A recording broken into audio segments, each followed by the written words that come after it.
Boa noite. Boa noite. A paz de Jesus, o amor de Maria. Moirinha já me apresentou, quer dizer, a gente já se conhece. Na ocasião que a gente esteve aqui, as duas vezes nós estávamos só nós.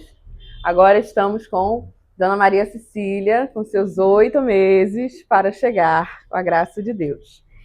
E como é uma responsabilidade muito grande falar de sacramento, eu vou contar muito com a ajuda de vocês para que, reforçando algo que a Morinha falou, se tem alguma dúvida, vocês podem perguntar já no meio do caminho.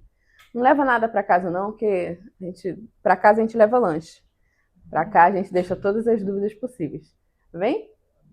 Então vamos lá. O sacramento do matrimônio, né? O que é esse sacramento? Qual é o significado dele? Tudo que a gente vai ver aqui está baseado especificamente no Catecismo da Igreja Católica, em alguns documentos, além do livro que vocês já usam, Café Explicado. Mas por que está com um enfoque quase que literal no catecismo? Porque algumas coisas do sacramento do matrimônio, elas ainda são muito confundidas. Então, nada melhor do que a gente ir na fonte para sanar todas as dúvidas. E o que vem de acréscimo, a gente toca aí com maior tranquilidade. E o que o catecismo diz que é o sacramento do matrimônio? É uma aliança pela qual o homem e a mulher constituem entre si uma comunhão de vida toda. Ela é ordenada por sua índole natural e do bem dos cônjuges e a geração e educação dos filhos. Foi elevada à dignidade do sacramento por Cristo Senhor. Então, o matrimônio nada mais é do que a elevação de uma união que já existia. Que qual é essa união natural? O casamento. No início da Bíblia, a gente começa lá em Gênesis falando que Deus criou o homem e a mulher. E eles tinham uma missão de crescer e multiplicar. No final da Bíblia, em Apocalipse, a gente tem as núpcias do Cordeiro. O que seriam essas núpcias do Cordeiro? É justamente esse Cristo que dá a vida por nós. Ele ama tanto a sua igreja que dá a vida por ela. E ela, em resposta, se une definitivamente a Jesus. União que está lá em Apocalipse é uma união que remete a esse matrimônio entre Cristo e a igreja, né? Essa conexão. A Bíblia abre falando de casamento e fecha falando de casamento. Só que a diferença é que lá no início a gente tinha uma união natural, que eu, você e qualquer animal pode viver, e no final a gente tem algo mais sublime, que é justamente essa conexão com o divino, essa conexão com o Altíssimo de Cristo que dá a vida pela igreja. E ela tem um objetivo de cumprir o papel original do ser humano, que é essa índole natural, cumprir um bem entre as pessoas que se unem em casamento e a geração dos filhos, né? A geração e a educação dos filhos. E a gente vai entender um pouco melhor sobre isso, mas é importante a gente já deixar aqui, ó, bem próximo do nosso raciocínio. Casamento, né, matrimônio, ele tem um objetivo final. Por ele ter um objetivo final, algumas coisas são claras. Algumas coisas entram, outras coisas não entram. Algumas coisas vão constituir casamento, outras não. Porque a regra é simples. Ele tem um objetivo, então para cumprir esse objetivo ele precisa seguir algumas orientações. E o matrimônio, ele é maior que casamento, ou seja, ele é um sacramento que ele está acima do casamento. Diva, não entendi. Vamos lá. Quando os nossos parentes se casam no civil, eles têm um contrato social para assinar, certo? Nesse contrato, o que é casado? No papel. Quando a gente casa no papel, a gente tem que cumprir algumas coisas. Antes de chegar o dia de assinar o papel, a gente leva documento. Aí lá na hora de organizar os documentos, perguntam pra gente qual vai ser o tipo de divisão de bens. Parcial, total ou separação total? E aí tem várias cláusulas que você precisa saber para assinar aquele documento. Isso é um casamento. Dentro da nossa realidade civil, é um casamento natural. Só que este casamento, que é assinado no papel, ele está abaixo do valor do matrimônio. Porque o matrimônio, por ser um sacramento, ele confere a graça. E a graça em 2 gêneros. A graça santificante e a graça sacramental. Vocês já ouviram falar de graça aqui na... Tudo bem?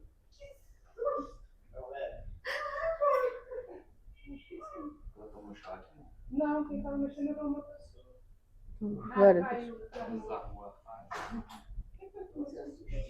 Tá tudo na paz. Ah, foi a Cris, mas ela estava passando. Tadinha.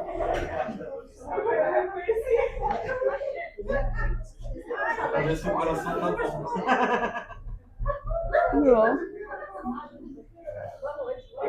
Boa noite, boa noite.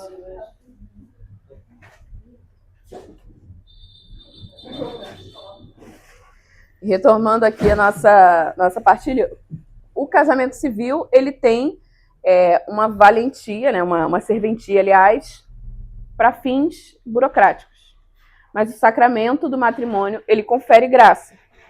Uma vez que ele confere graça, a gente vai ver isso mais na frente, a gente tem super... Olá, boa noite, saber essa padre. Na paz, graças a Deus. Padre, deixa eu apresentar o senhor. Esse aqui é Diva Marcelo. E aí, padre? Amigos nossos estão dando aula sobre sacramento do matrimônio. Padre foi lá comer pastel na paróquia. Eu sou. Eles estão do sacramento. Essa é a Diva que eu falei do Ravi. E da barraca do pastel. Lembrou do pastel, né? Tudo na paz. Porque foi primeiro foi junina. Só fiquei chateada com uma coisa com você. Pode falar, pode falar. Exato. Deixa eu ver. Mas é porque era a festa do Sagrado. A festa junina ainda é mês que vem.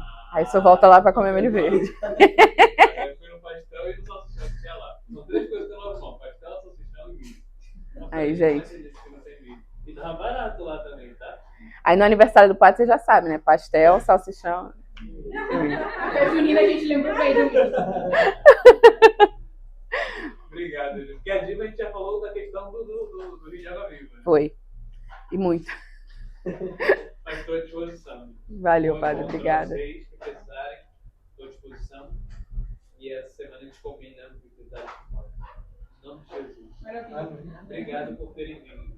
Nada, que Estou isso. voltando para lá agora, em frente. Obrigada, padre. Boa volta pra casa. Deus abençoe, padre. Bom, então temos a graça, né? Glória a Deus. Muito bom. Maravilha. Errei. Aqui.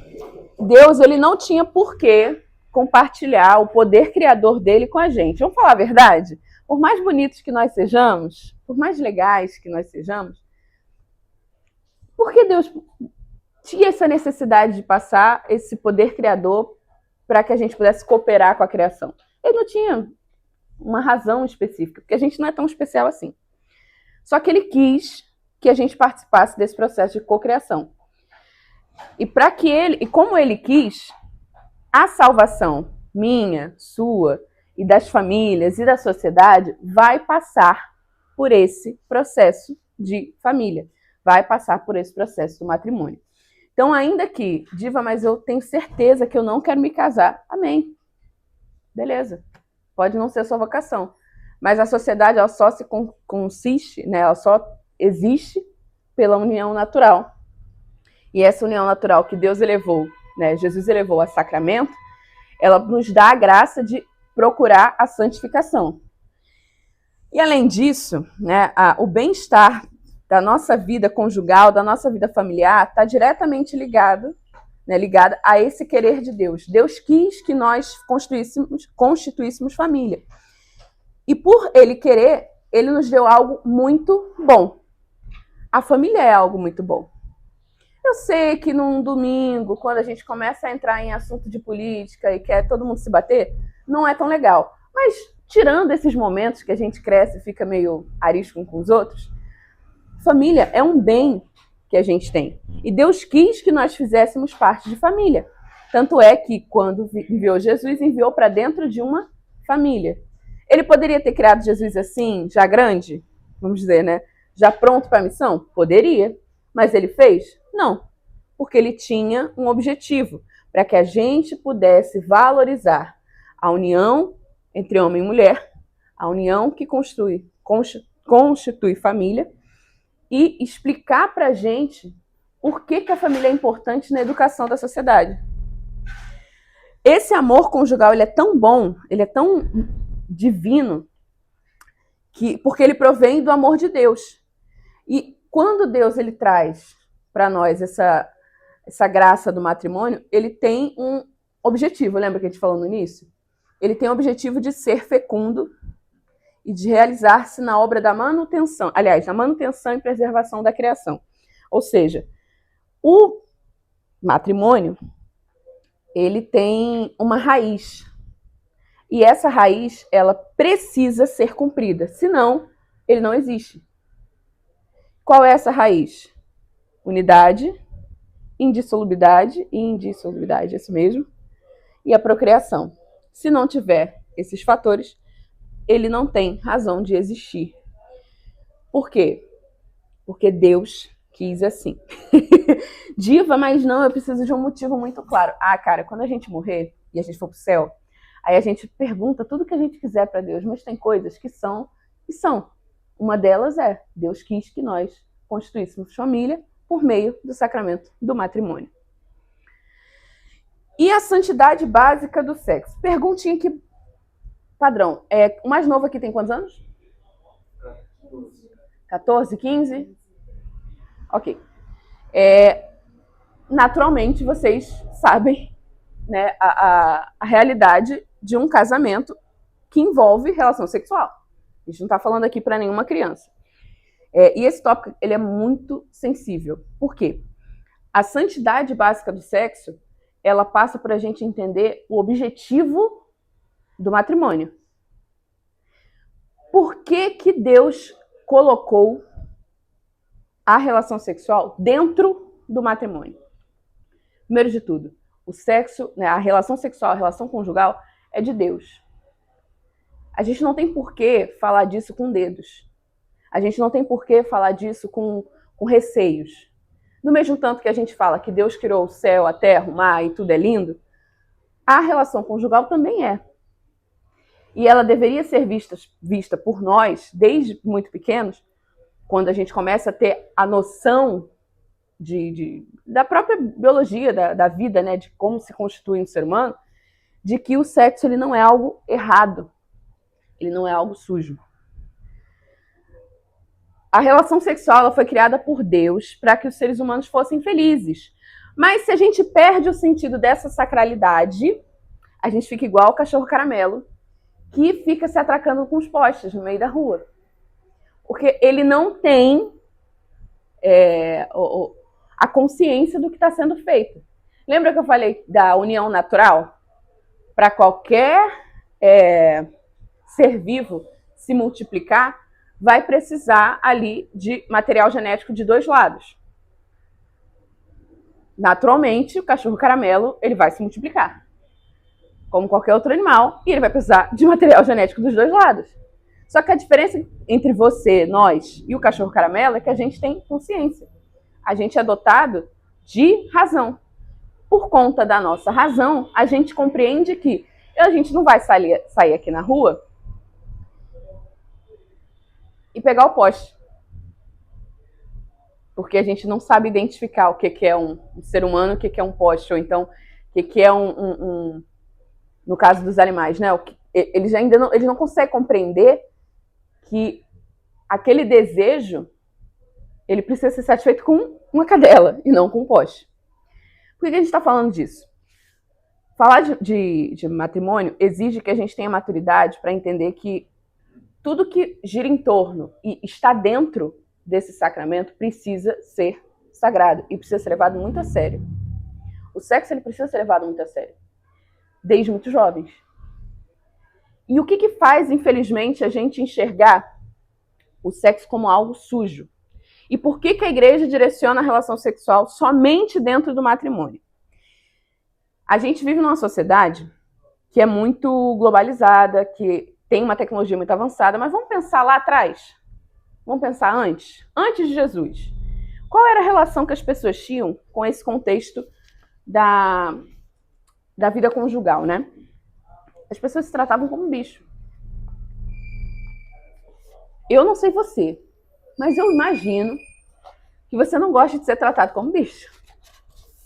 Não gostaria de ser, pelo menos. Quando a gente trata aquilo que Deus nos deu de precioso como algo banal, a gente tira a sacralidade daquilo. A gente tira a sacralidade da vida. Se a gente passar na rua e tiver alguém agonizando, a gente vai, tá nem aí, não é comigo, então morra. A gente tira a sacralidade de enxergar o outro como ser humano. A gente tira a sacralidade daquilo que Deus deu de bom pra gente. E se a gente tira a sacralidade do sexo, a gente perdeu totalmente o sentido do próprio matrimônio. Diva, mas de onde vem essa imagem suja que a gente tem do sexo? Não vem da natureza, não vem de nós mesmos, vem de um único lugar. Esse lugar é o pecado. O pecado, ele distorce as relações. E ele está distorcendo desde lá atrás. Desde lá atrás. Já ouviram falar em Sodoma e Gomorra? Né, que era um negócio, assim, uma coisa. Lá eles experimentaram essa depravação sexual. Quando a gente fala de Sodoma e Gomorra, a gente às vezes acha que é um lugar tipo uma rave, né? Uma super balada. Mas não era isso. Era uma coisa muito séria. Que as pessoas tiravam a dignidade uma das outras. Passando pelo crivo sexual. Tirar a dignidade do ser humano é essencialmente viver em pecado. E como a gente tem ainda, infelizmente, caminhos para tirar essa dignidade? Um desses caminhos é a própria pornografia.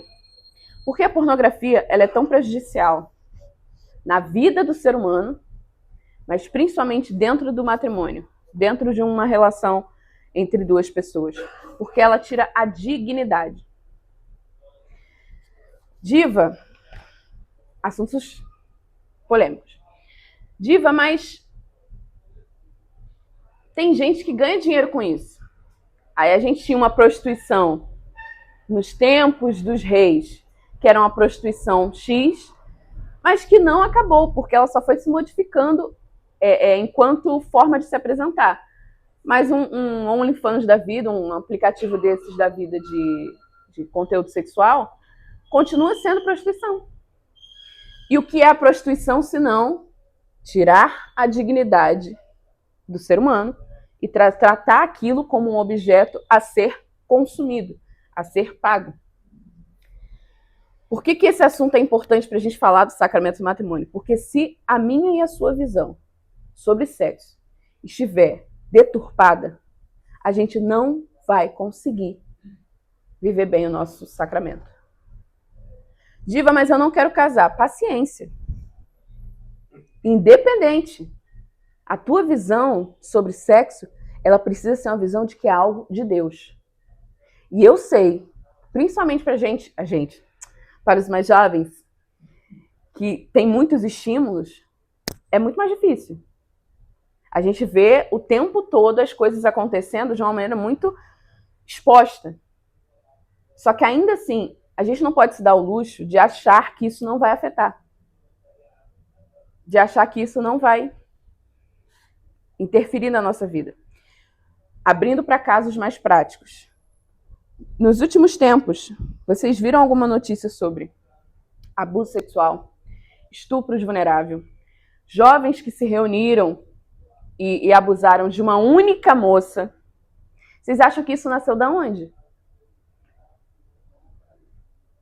Pois é, isso é tudo raiz do pecado. E ela está sendo abastecida e alimentada por quem? Pela pornografia. Você está juntinho com algum desses meninos que abusou de uma única garota? Vem cá, o que você consumia no seu dia a dia? Eu não tô falando só dos rapazes. Fala das meninas também. O que você consome no seu dia a dia? Se eu pegar teu celular agora e olhar o histórico, sem compromisso nenhum, o que a gente vai achar? A gente se alimenta e vai se tornando aquilo que a gente consome.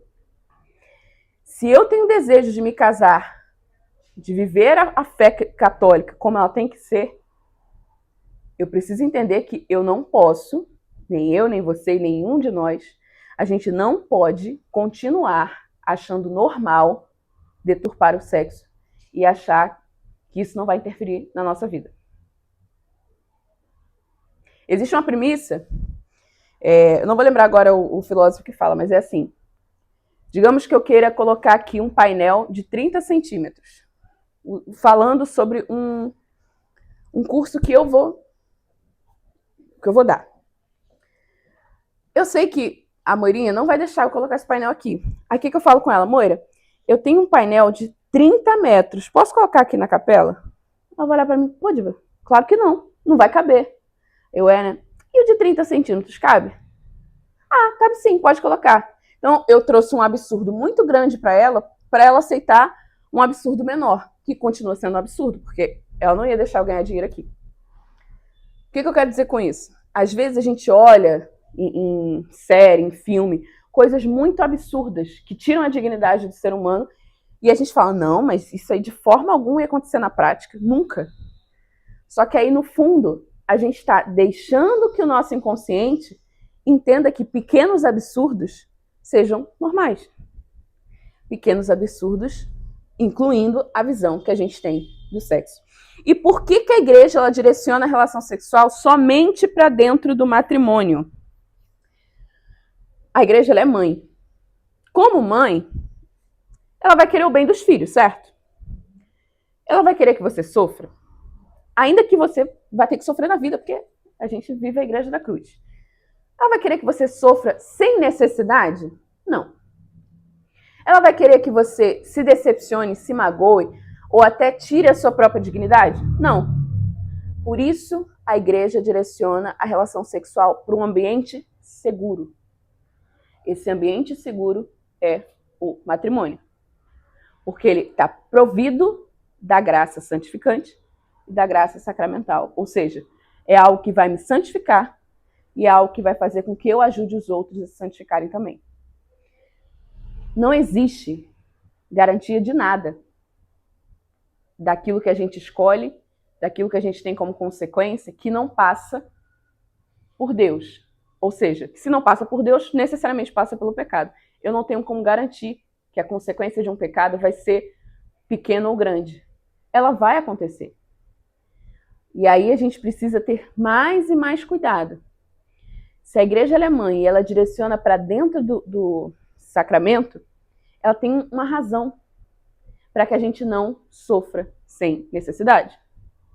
Não precisa me responder, mas com certeza eu sei que a gente já viu na vida pessoas... Pode voltar, gente. E para a gente concluir essa parte do sexo e a forma como a gente tem que enxergar a vida conjugal, a gente precisa entender que o pecado ele distorce a ordem do Criador. E a gente fica perturbado. Toda perturbação com relação ao nosso corpo, à nossa mente, a forma como a gente se enxerga, toda essa perturbação, ela é fruto de um pecado. Diva, mas... Contexto aleatório. Eu me guardo para o meu futuro casamento, meu futuro matrimônio. Mas eu acho que eu não me enxergo direito no meu corpo. Me acho feio, me acho isso, me acho aquilo. Isso também é uma distorção da ordem do Criador. E aí, por conta dessa visão errada que a gente tem da relação sexual, que desemboca em termos uma visão errada sobre o corpo humano, sobre a identidade humana, a gente entra num outro problema, que é a gente não se enxerga como obra perfeita de Deus. Aí a gente vai entupir as clínicas de estética para enfiar botox até no couro cabeludo. A gente vai se submeter a coisas que com certeza Deus não queria que a gente fizesse. Botox? É pecado?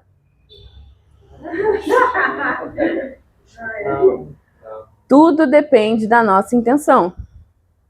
Se a nossa intenção ela é reta, de fazer algo para melhorar a nossa vida e tudo mais, beleza. Agora, eu sou horrível, péssima, horrorosa. Eu preciso me modificar inteira para eu me sentir um pouco feliz, cara. Calma aí. E que no final tá procurando mais a validação do outro do que dela mesma, né? Se eu tô botando, sei lá, fazendo algum procedimento estético, porque eu sei que o fulano de tal prefere assim. Isso não é o correto, né? Porque, como a gente falou, nós somos obras perfeitas de Deus, né? Então a gente tem que gostar. Agora, sei lá, acho que precisa. Tô, né, com umas coisinhas aqui, acho que vale a pena.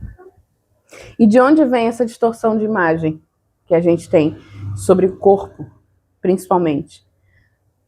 Começa com aquilo que a gente deixa entrar no nosso dia a dia. E eu vou ser ainda mais polêmica. A pornografia tem um papel fundamental nisso. Já viu o menino jovem tomando bomba?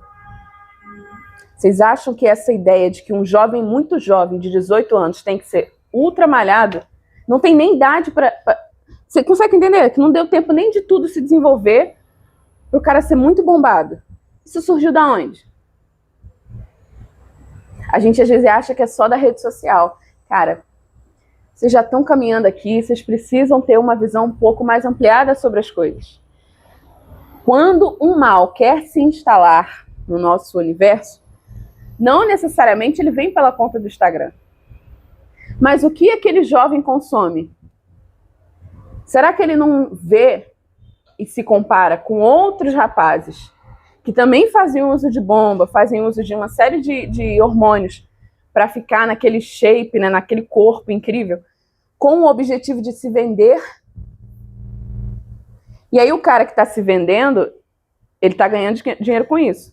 Mas o jovem que está assistindo, que está sendo influenciado, ele está perdendo a sua dignidade. O cara que está se vendendo, ele já perdeu a sua dignidade. Eu e você que estamos como espectadores, vamos perdendo cada vez mais. Por isso que a gente precisa ter noção do que a gente consome e noção do que a gente permite entrar na nossa vida. E esse sacramento que requer a graça, só para reforçar isso, né? É uma graça santificante e uma graça sacramental. Uma é para a gente santificar a nossa vida e a outra é para ajudar a gente a sobreviver aos percalços do casamento. Porque é normal que um casamento tenha suas dificuldades. Mas é normal a vida ter sua dificuldade. É uma frase que meu sogro fala que eu acho incrível. Até cuidar de uma pedra dá trabalho. Cuidar da gente mesmo dá trabalho. Cuidar do outro dá trabalho. Tudo isso dá trabalho. Mas o que é que vai gerar esse trabalho? Qual o objetivo que esse trabalho tem? Santificação. Por isso que Deus quis que nós fôssemos gerados dentro de famílias, né? E o casamento ele ajuda a vencer a centralização em si mesmo, o egoísmo, a busca pelo próprio prazer e abrir-se ao outro, a ajuda mútua e ao dom de si. A pessoa que consegue se manter egoísta dentro de um casamento, das duas, uma. Ou ela não se apegou na graça de Deus, ou ela está fazendo a coisa errada na vida dela. Porque o casamento, ele exige abrir mão do nosso egoísmo em prol do outro. Coisa simples. Quem é casado aqui vai entender o que eu vou falar. Todo mundo se deitou, opa, vamos desligar a luz, lindo, maravilhoso. Só que aí eu tô com sede. Marcelo Henrique, pelo amor de Deus vivo, você pega um copinho d'água pra mim? Tá tudo desligado já. Você pega um copinho d'água pra mim? Eu tenho certeza que ele já estava enrolado, empacotado, deitado do jeito que... Sabe aquele jeito que é incrível? Que você achou a posição certa?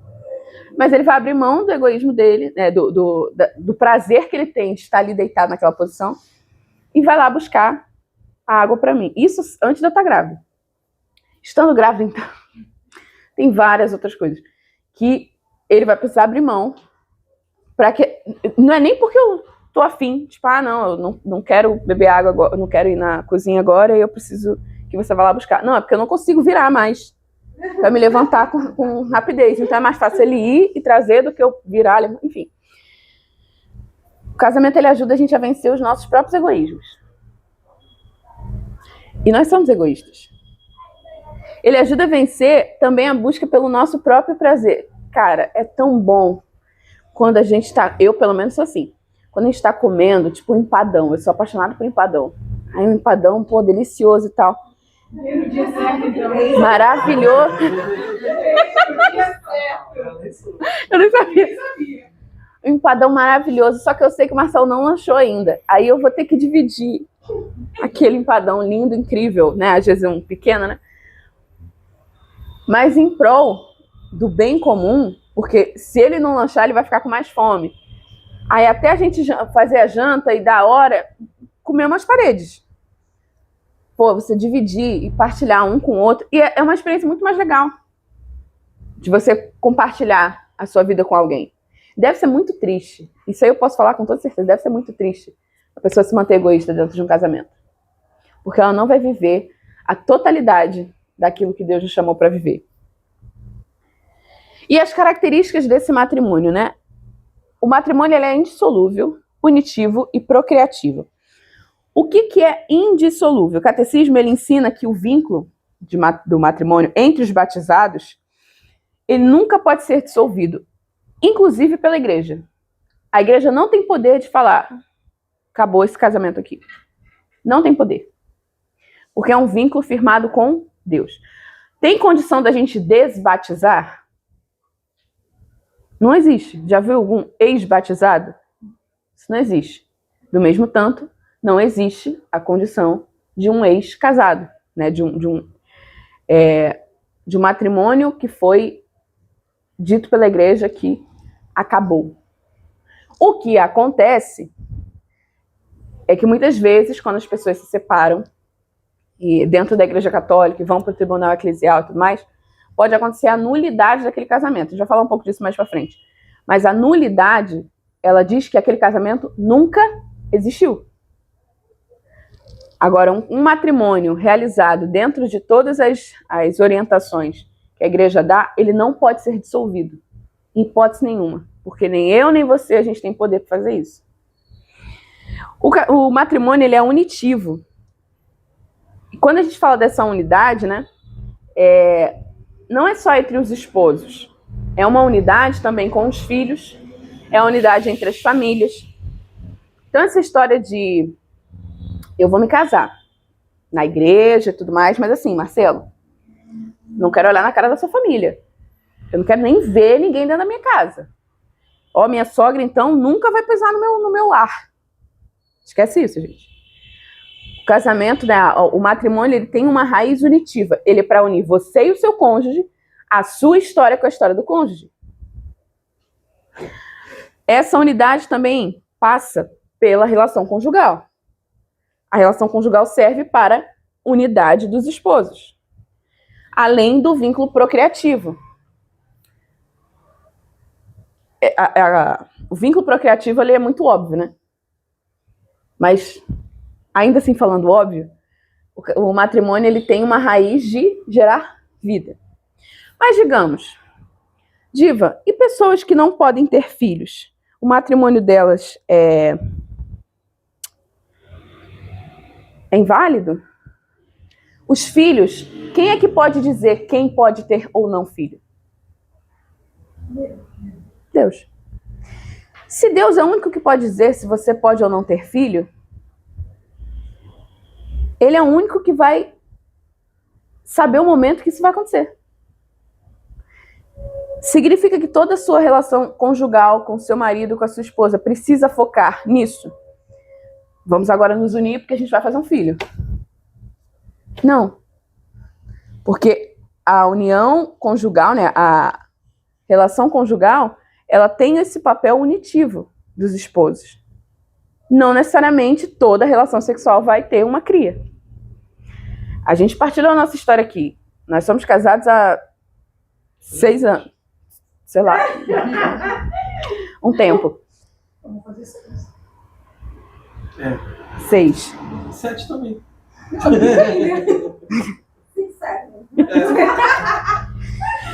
A gente tá casado esse tempo. A gente nunca viveu uma realidade de contracepção.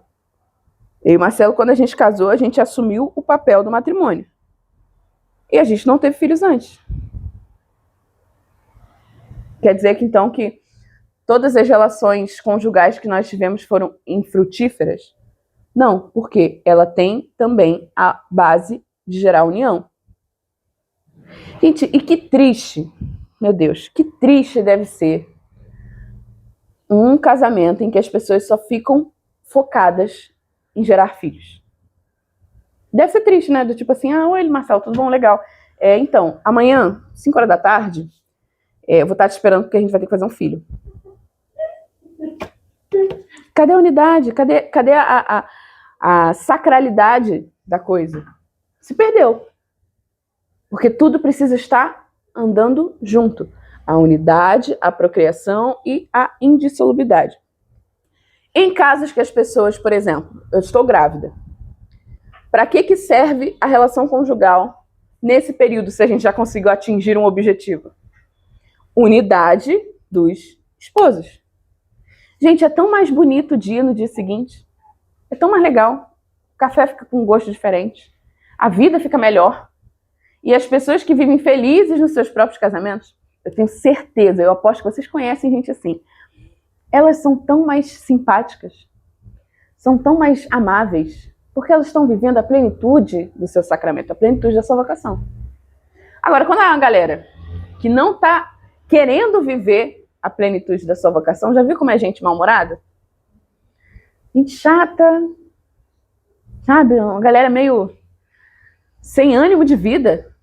Mas se você tem o dom, se você recebeu a graça de Deus no seu matrimônio, você pode ser jovem, pode ser velhinho, enfim, independente do sua fase de vida, a graça santificante vai te sustentar.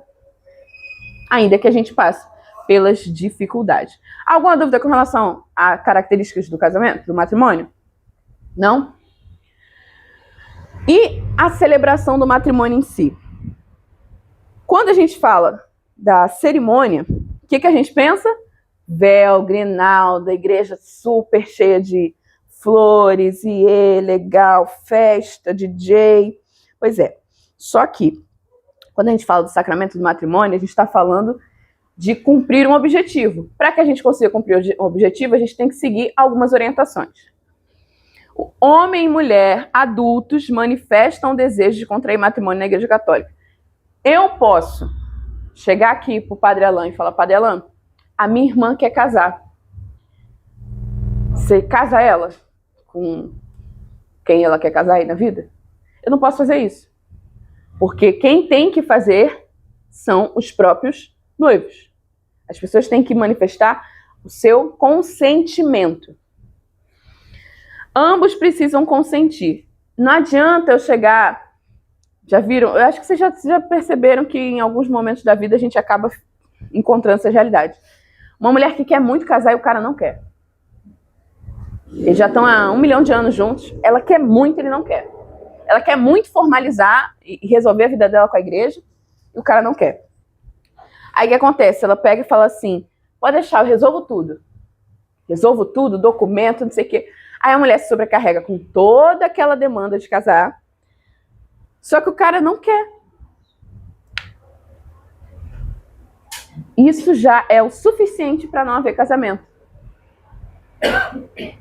Os dois precisam consentir. Ambos precisam ser batizados. Os celebrantes são os noivos. O sacerdote, o diácono, é uma testemunha.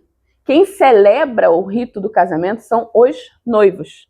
Porque é uma vocação, é um sacramento que vai gerar vida em você. Então, os noivos precisam estar cientes disso. Aí o povo fala assim, porque eu casei com o padre Gilson, Frei Gilson. Não, Mona, você não casou com o Frei Gilson, não. Deus te livre de casar com o Frei Gilson. Será que o Frei Gilson sabe disso? Será? Será? Não, não foi, não. Ele pode até ter sido a testemunha do seu casamento. Você casou com seu marido. E seu marido casou com você, com a graça de Deus. Precisa de ter 2 outras testemunhas. Ele pode ser realizado dentro da Santa Missa ou numa liturgia à parte. Precisa ser dentro da igreja e convém que os noivos se confessem antes da celebração. Quando a gente fala das outras 2 testemunhas, é o seguinte. Para a igreja, o sacramento, ele precisa ter validade, certo? Por isso que a gente faz catequese, para se preparar para receber a comunhão. Por isso que vocês estão estudando esse tempo todo para receber a crisma. Exige uma preparação. Dentro das coisas que se exige para a realização da cerimônia de um matrimônio, como é um desejo dos 2 se unir em matrimônio, esse desejo ele precisa ser público. Por quê? Porque se você viajar e for lá para a China, a igreja da China precisa saber que você é casado, porque você não pode casar de novo. Porque nem a igreja é capaz de dissolver um casamento. Aí o que acontece? Precisa de testemunha, porque aquele ato tem que ser público. Quando a gente fala de pelo menos outras 2 testemunhas, é o seguinte, porque tem gente que acha que o casamento ele só pode acontecer, o matrimônio ele só pode acontecer se tiver 25 padrinhos e 800 pessoas na igreja. Não. Basta que tenha a testemunha eclesial, que é o sacerdote ou o diácono, os noivos e 2 testemunhas leigas. Para quê? Para elas assinarem. Olha, eu vi, realmente, Diva casou com Marcelo. No dia tal, do ano tal, na igreja tal.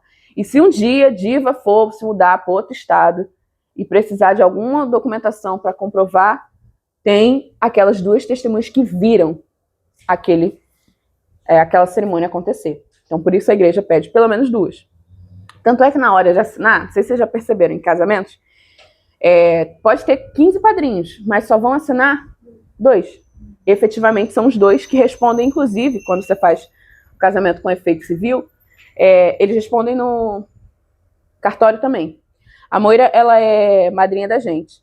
Quando a gente casou no civil, ela foi com a gente levar a documentação e tudo mais. Desde lá, ela já era testemunha que aquilo ali estava para acontecer. Nós casamos... Morinha e Lucas. Nós casamos na pandemia. E aí, nosso casamento civil foi online, no Zoom.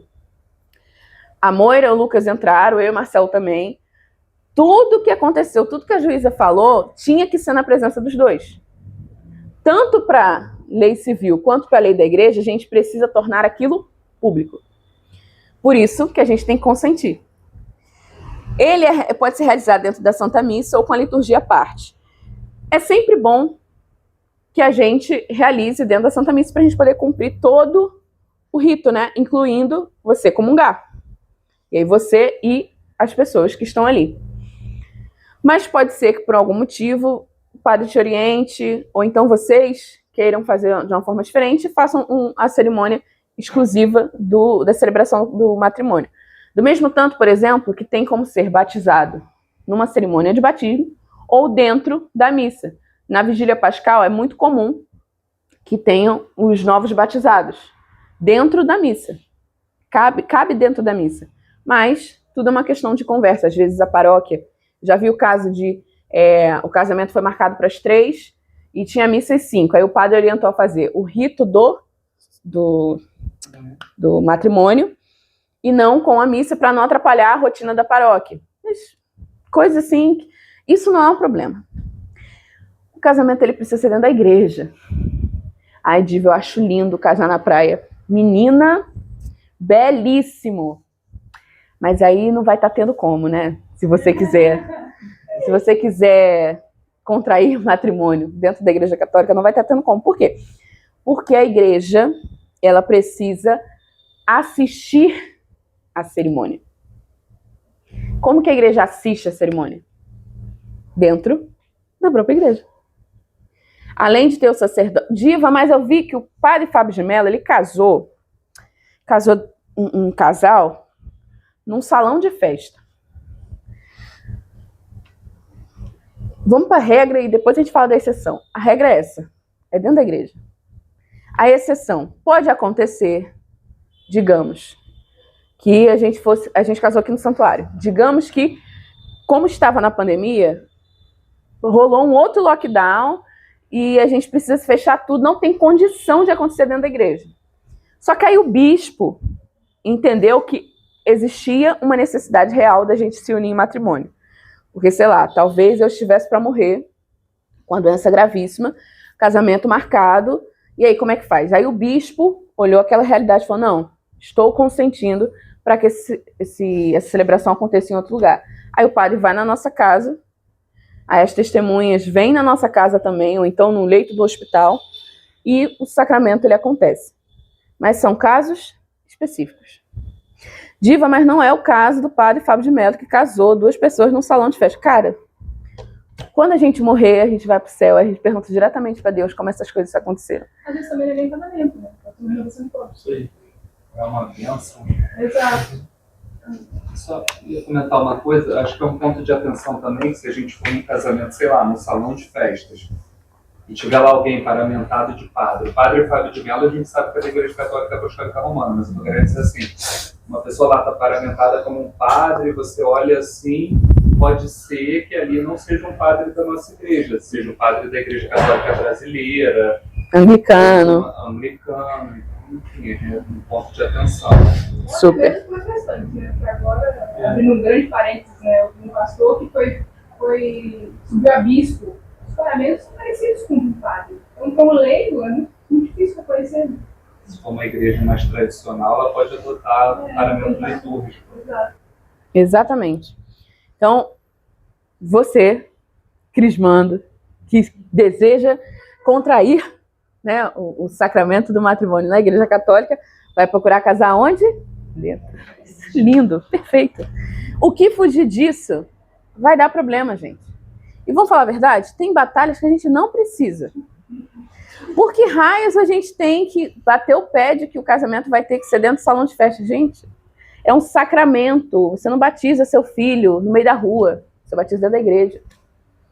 Vocês não vão crismar no meio da rua.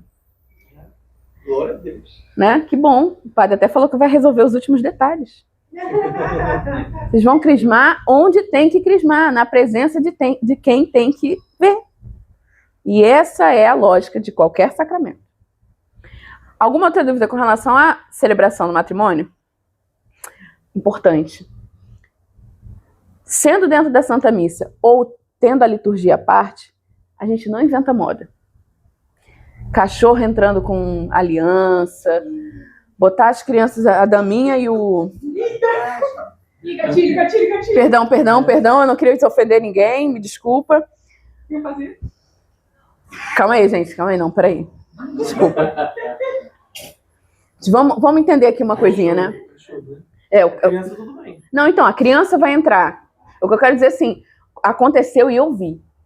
Eu estava lá. A criança entrou com uma mala. E aí aquela música do... Acho que é 007. Tan, tan, tan, tan, tan, tan, tan. Aí a criança entrando, tava eu, Marcelo, o padre, a gente assim... Que é isso? Ele mandou parar o casamento. Aí ele, que é isso? Aí, detalhe, a criança chegou lá, abriu a maleta, não tinha nada. Tipo, o original seria ele entrar, o padre esperou ele entrar com a aliança, imaginava que estava dentro da maleta, quando chega não estava. Aí foi nessa que o padre parou, aí ele teve que dar a catequese no meio da celebração. Aí, olha que coisa... Meu Deus! Ele teve que dar uma catequese de matrimônio na hora. Gente, isso não existe e tal, ele teve que explicar. Aí depois apareceu a aliança na mão dos noivos e o negócio fluiu. Mas... negócio gravado. Ai, gente, que ver. Aquela pandemia também, gravado. Tá lá o vídeo do padre pra chamar a atenção dos noivos. Por causa disso. Gente, uma menininha entrando, linda. Aquela roupinha linda de daminha. Com as alianças na mão, jogando a pedra no chão. A igreja não vai se opor a isso. Nunca. Mas vai se opor a levar uma maleta, chegar lá não tem nada dentro. Música do 007. É, com a música do 007. A gente vai pra pensar, o que é pior, né? É uma missão mesmo, né? Casamento. Missão impossível.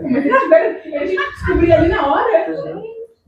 Gente, e esse casamento ele foi muito específico, porque além dessa situação, teve uma outra que eu fiquei assim, cara, eu quero morrer, eu quero sair daqui, fugir. A gente foi para ajudar a organizar a igreja e tal. A gente não conhecia os noivos. Eles contrataram uma equipe de música. É lindo, é justo, é necessário que você tenha. Necessário não, mas é de bom tom que você tenha uma equipe de música. É bonito, né? Então, violino, pô, lindo. Aí eles foram perguntar pra gente onde é que ligava lá um tomada, não sei o que, a gente foi explicando. Aí a moça chegou pra mim e falou assim, você podia dar uma ajuda? Os noivos passaram a lista de músicas, só que essa daqui eles não conseguiram confirmar. O santo, né? Vai ser com missa e tem essa música aqui, santo. Só que ela não me mandou qual é a melodia. Quem toca aqui em missa, canta na missa, sabe que é a mesma letra, só que vários estilos diferentes, né, de santo. Tranquilo. O que mais tem aqui é louvemos, né, cifra, para te ajudar. Aí ela, então, a gente escolheu essa daqui. Santo, santo, é o Senhor Deus poderoso, digno de louvor. Essa música protestante. O santo é uma oração que é uma parte fixa da missa. Só que a moça não sabia. Os noivos não explicaram. Ninguém orientou. Aí na hora do santo, eles cantam essa música. Aí a gente, cara, não, pelo amor de Deus, não faz isso. Só que a moça, eu até entendo o lugar dela, ela estava contratada ali para fazer um negócio. Ela, cara, mas eu não sei essas músicas que vocês cantam. Aí o cara fica quieta. Tipo, acho que ninguém vai ligar se você ficar caladinha. Ninguém vai reparar. Só que aí, sabe aquela coisa? Eu paguei, você tem que cantar até o final? Pois é. Enfim, não vamos inventar moda. Igual um vídeo que eu vi uma vez. Parece que os noivos se ajoelharam por algum momento na celebração. Aí filmaram, depois alguém mostrou pro padre na hora da missa. Era missa. Ele, quando se ajoelhou, o tênis dele ficou à mostra pro povo. Estava escrito socorro. O padre cancelou o casamento. Não teve casamento. Tipo, acabou a questão do consentimento, né? De dois. Então aquela brincadeira, você aceita? A resposta correta para continuar a celebração é sim. Não é inventar moda.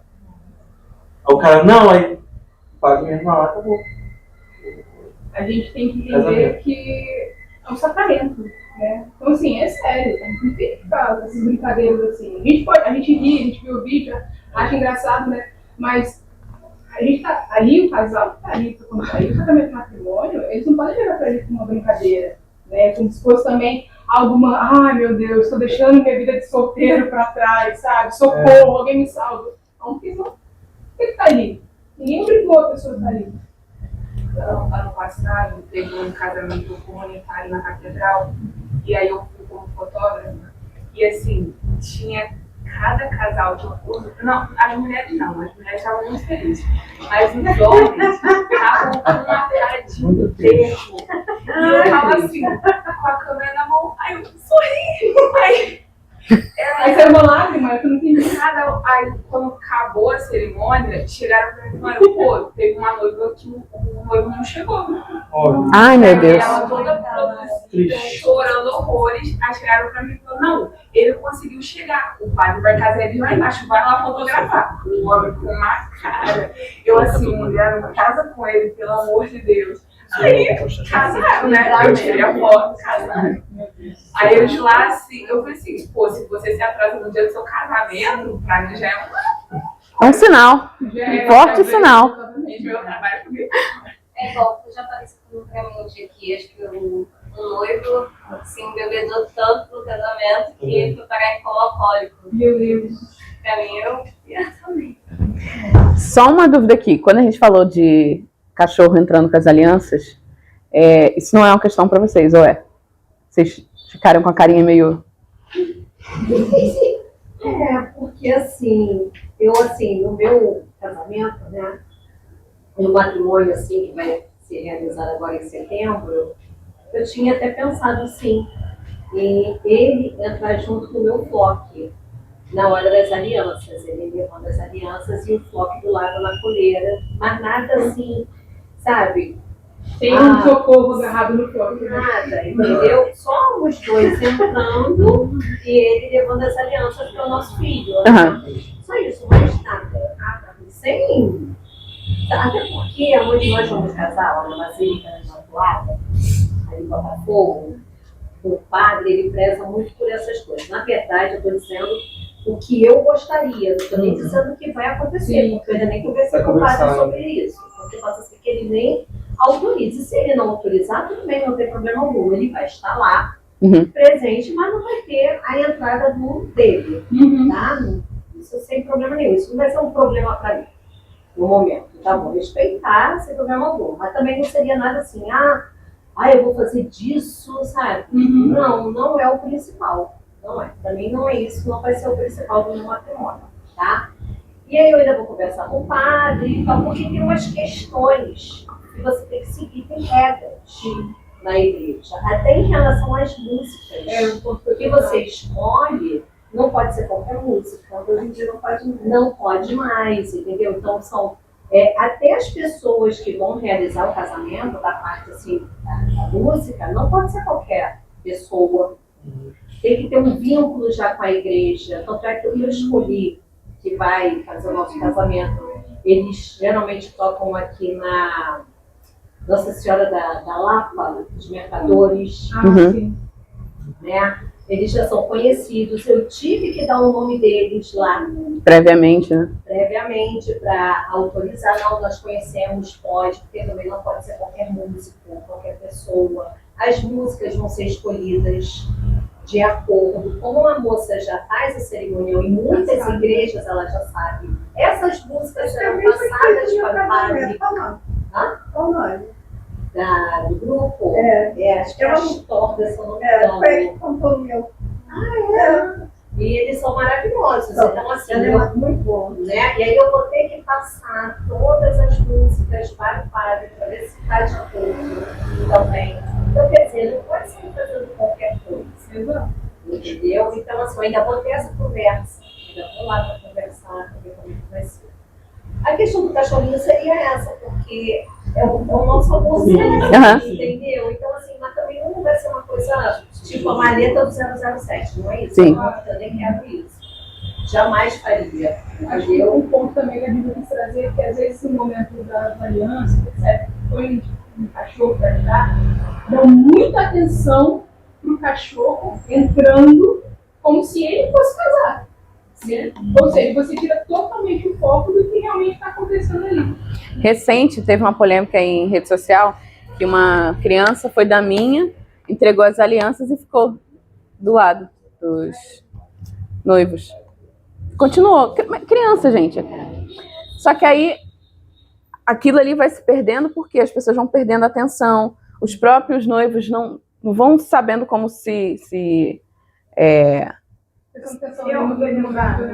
exatamente.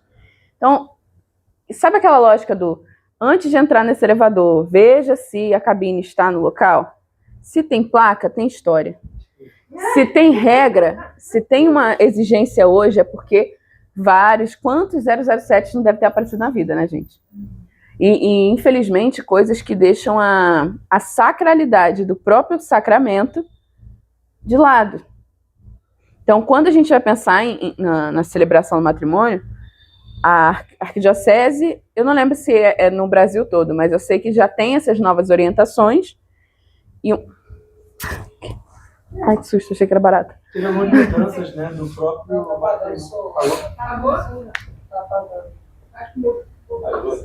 Chato, gente, tô passando a hora, né? Foi mal. Os casamentos que são realizados no Cristo, são realizados. Aí o pessoal faz só a foto fora. Casamento, o correto é dentro, só a foto fora. Mas essas exceções que vão acontecendo, infelizmente, está muito ligado também ao nível de influência que as pessoas têm. Isso não é legal. Trazendo aqui até uma opinião pessoal. Tem que ser igual para todo mundo. Né? Se é com as regras X para o casamento do Marcelo, tem que ser com as regras Y, com as regras X também para o casamento da Moira. Não deveria ser. Até porque, se você vai batizar o seu filho, só vai valer se tiver a forma. Eu te batizo em nome do Pai, do Filho e do Espírito Santo também. Pois é. E um outro ponto importante. Existem algumas algumas dúvidas sobre quem pode se casar na Igreja Católica. Aí eu botei até em letra grandona, garrafal. Adultos. Quem se casa é adulto. Como assim, diva? Boa parte dos problemas que a gente tem dentro da realidade de sacramento é porque as pessoas escolheram mal.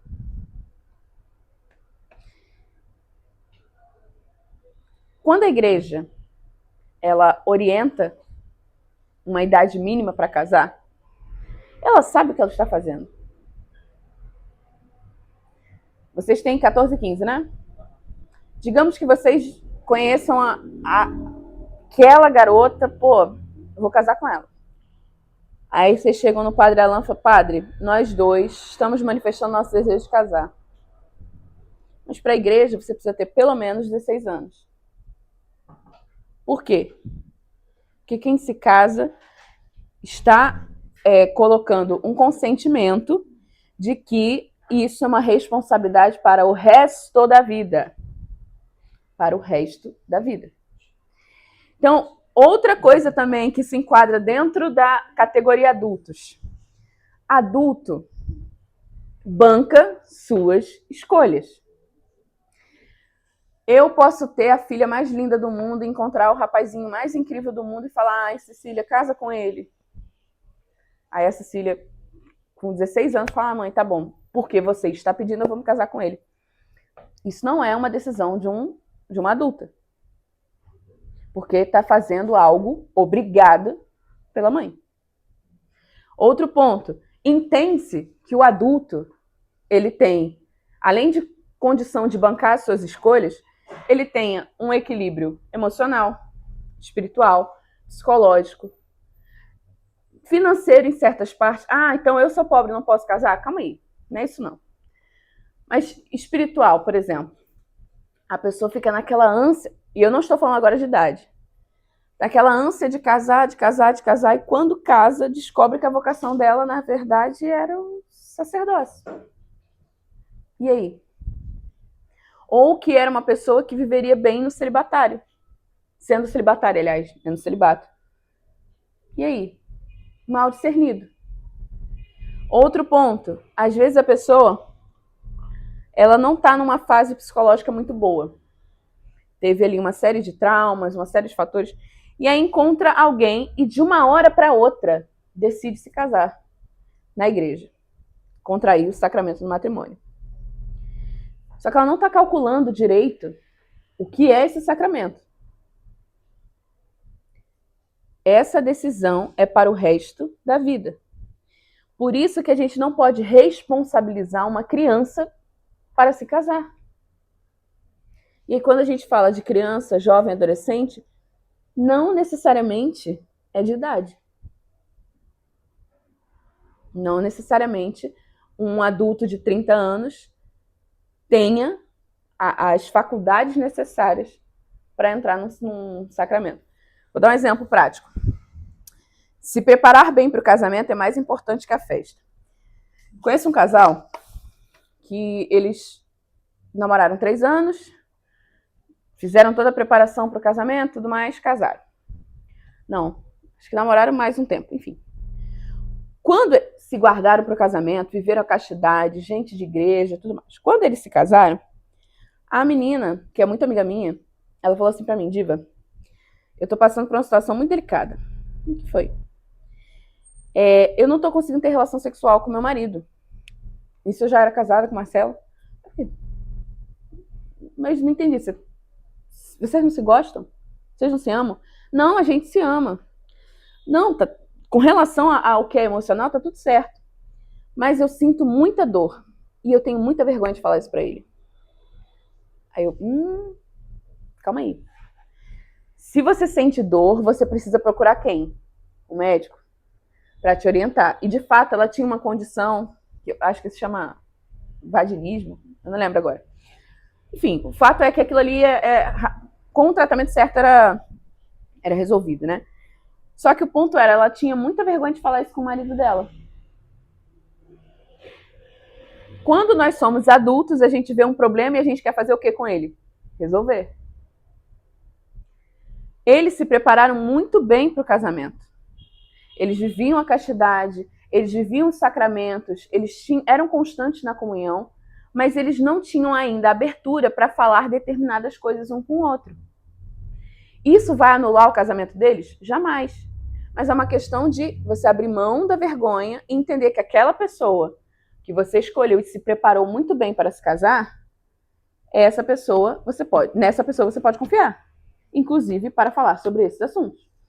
Quando eu e Marcelo a gente fez curso de noivo, o catequista que deu esse curso pra gente, ele trouxe exemplos que eu ficava assim, gente, como é possível? Casamentos bem longos. E aí o esposo, né, faliu.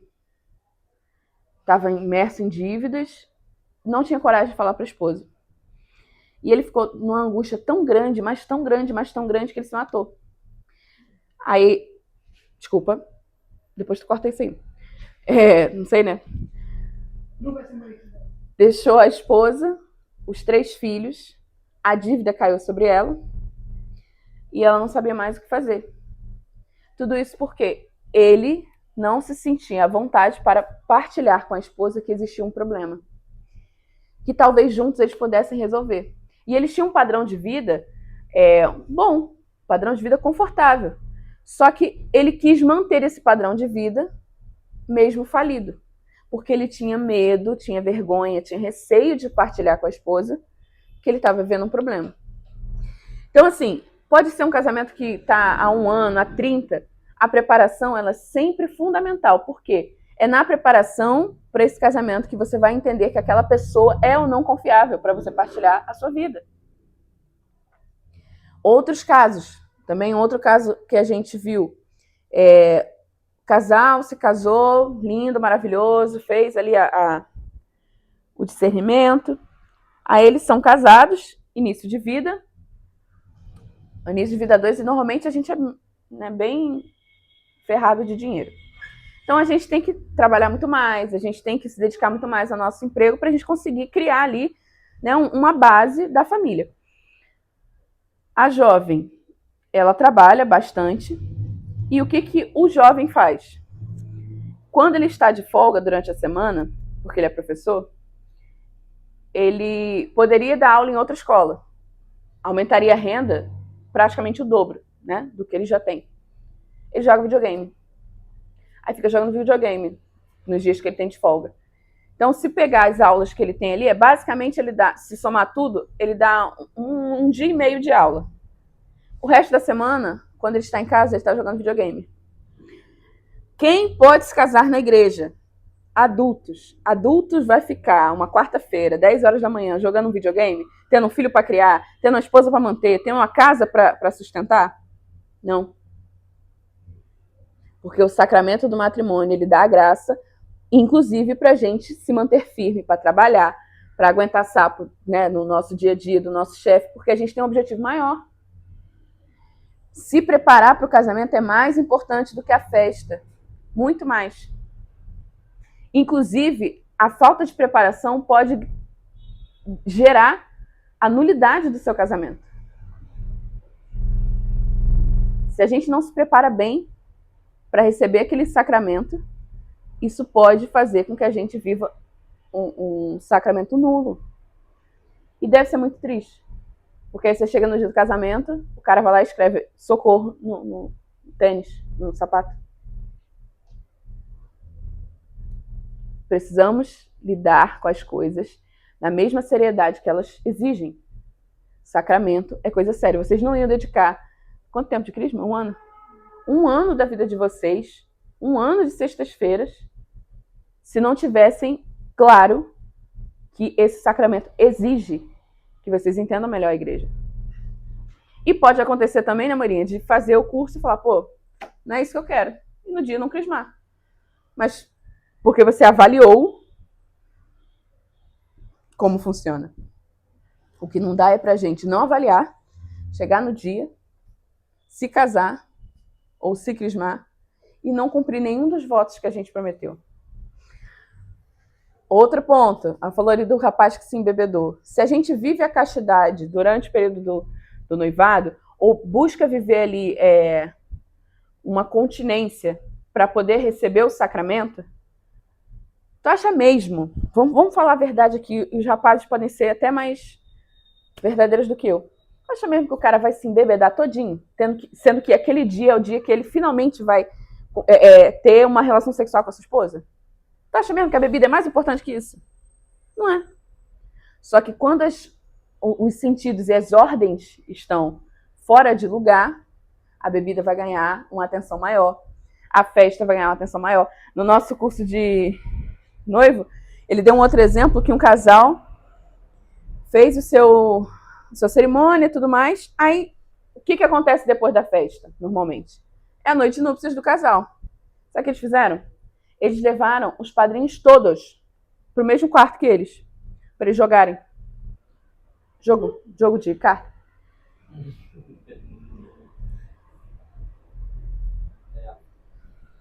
É o after do casamento.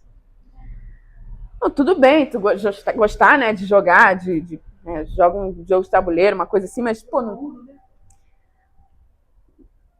E quando essa castidade não é cumprida? Com relação ao dia do casamento, né? Dois exemplos. Então, hoje em dia é difícil, né? Dificílimo. Dificílimo. Como é que fica esses jovens? Na questão até dos jovens, é muito complicado isso. A gente tem dois extremos. O primeiro, achar que o sexo ele é tão ruim que a gente não pode chegar perto. O outro, eu não aguento e por isso eu vou continuar tendo relação sexual antes de me casar. E esses dois extremos a gente não pode estar. O que a igreja pede é que a gente tenha zelo. Pode acontecer de cair? Pode. Nós somos seres humanos. E se você está pretendendo casar com aquela pessoa, é natural que você tenha atração por ela. Só que a gente evita as circunstâncias de tentação. Por exemplo, a gente fica brincando lá em casa. Eu sou a segunda de 4 irmãos. A gente fica brincando lá em casa que a minha irmã era muito general. Quando eu namorava o Marcelo, e o Marcelo ia dormir na minha casa, ela dormia com o Marcelo, dormia o Marcelo, era uma camona, né, que a gente fazia na sala, o Marcelo aqui, minha irmã no meio e eu aqui do lado. E minha família sempre foi muito junta. Então, pra mim, isso é normal. Porque se fossem primos pra minha casa, tios, ia ser essa bagunça toda, né, todo mundo ali. E aí, quando essa situação saía do âmbito familiar, as pessoas ficavam, nossa, isso tudo é para vocês não terem relação? Nossa, mas isso... Gente, a gente não tinha quarto, eu e minha irmã já dormia na sala. Marcelo era só mais um que estava ali.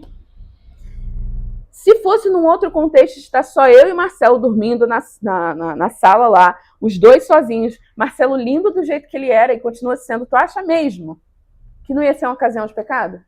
Sem a gente casar? A gente se conhece. A gente sabe o nosso limite. É diferente de um casal que é casado no civil, por exemplo, ou então já mora junto há muitos anos, e pretende regularizar a sua vida matrimonial. Nessas situações específicas, no caso do Marcelo, a gente tem a avó dele, que é junta há 30 mil anos. Mais de 40. Por aí. E aí a gente comentou com ela e com ele, né, que eles têm o desejo de casar, mas fica naquela coisa que o casamento é muito caro, muito caro, muito caro. A gente falou sobre casamento na catedral, né, o comunitário. Eles têm o desejo de casar. Qual a orientação que, no caso deles, serviria? Eles já são casados. Na ordem natural, eles já são casados. Mas para que eles possam experimentar toda a grandeza desse matrimônio, não vai custar a eles que eles possam manter um período de continência até o casamento. Digamos, não sei se é o seu caso, mas digamos, você falou que vai casar em setembro. Como é o caso da Denise, uma amiga nossa da igreja. Também era junta, e aí quando ela entrou na igreja, eles dois entenderam que era para buscar o sacramento. Eles fizeram um acordo, orientado por um sacerdote de confiança. E eles ficaram um mês, um período, não lembro agora, o período de preparação para o casamento, eles ficaram sem ter relação. Mesmo casados. Porque eles entenderam que eles precisavam se preparar espiritualmente também para receber o sacramento. Se confessaram, casaram, né, receberam ali o sacramento, e depois eles puderam experimentar toda aquela graça. E a gente sabe que quando a gente passa por um período de abstinência, por qualquer que seja o motivo, sempre vai ter vai ser uma novidade maior, né? E aquilo vai ser benéfico para aquele casamento. Agora, para um jovem que se expõe o tempo inteiro à realidade pornográfica, realmente vai ser muito difícil manter a castidade. Porque a gente não vai conseguir purificar o nosso olhar se a gente não tiver essa vigilância do que a gente consome. Como que a gente procura, como que a gente consegue ver a castidade? Não é, vou tomar banho gelado aqui toda hora, porque toda hora tem um pico. A realidade prática não é assim. Quanto mais a gente se aproxima dos sacramentos, mais distante a gente vai ficar das tentações. Eu duvido se no domingo de manhã a gente não abrir mão de vir à Santa Missa, se a gente não vai estar mais fortalecido para conseguir passar aquele mesmo domingo com a namorada, com o namorado. Porque a gente vai ter, primeiro, se alimentado da graça de Deus. Gente, ocasião de pecado não é só antes do casamento. É dentro do casamento também. A castidade, ela ajuda a gente a viver dentro do casamento uma realidade de ajuda mútua. Exemplo. Vocês conhecem aquele casal, a Deia e o Tiba? É um casal católico, super famoso na internet. Ele sofreu um acidente, ele ficou tetraplégico. Eles certamente não tiveram mais a mesma vida sexual que eles tinham antes. Mas essa mulher vai jogar esse homem fora? Esse homem vai abandonar a família dele porque ele vai se sentir inútil? Não. A castidade no namoro, a castidade num momento de preparação para regularizar a união, ela serve para a gente se preparar para as situações da vida. Gente, vocês têm noção da quantidade de separação que acontece no puerpério? Quando a mulher acaba de parir? Não sei se vocês tiveram a incrível e feliz oportunidade de ver aquele negócio lá no GNT com a Rafa Kalimann e o Natanzinho. E aí eles falando, não, porque a médica, ele falando, essa incrível oportunidade. Que bom, vocês não estão perdendo nada. O cara fala, a médica deu 40 dias para ela. 40 dias eu vou chegar e é isso, e vai tudo acontecer. Amigo, tem noção que saiu uma criança de dentro dela? Meu Deus, que desespero é esse? Que desespero. Vamos ser sinceros, que desespero é esse? E aí, numa situação como essa, o marido vai lá e, poxa, mas porque a mulher não tá me dando assistência em casa, Moira. Felizmente, vou ter que procurar na rua. Aí você, a sua família, entra num risco por causa da falta de castidade. Falta de castidade. Quando a gente estava se preparando para engravidar, a gente tentava muito, né? Tinha uns exames que tinha que fazer que a gente precisava ficar um período sem ter nenhum tipo de relação.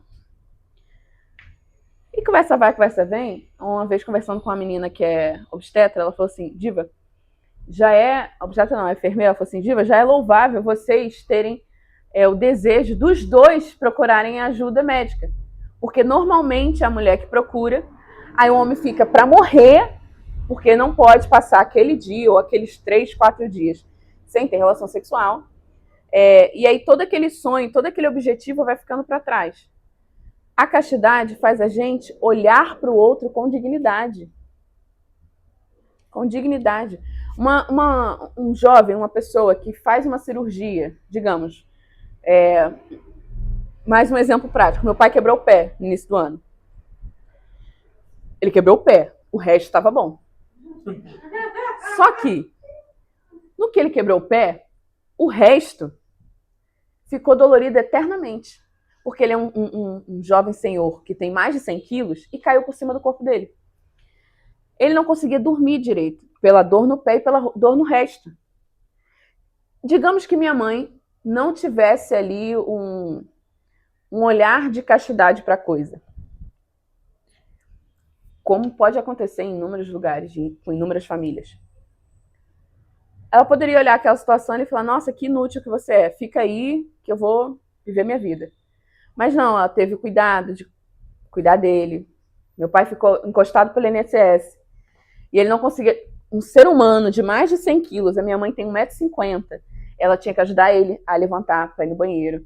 Tinha toda uma logística diferente para tomar um banho, para ele conseguir fazer as necessidades, né, fisiológicas dele. Tudo isso passa pela castidade.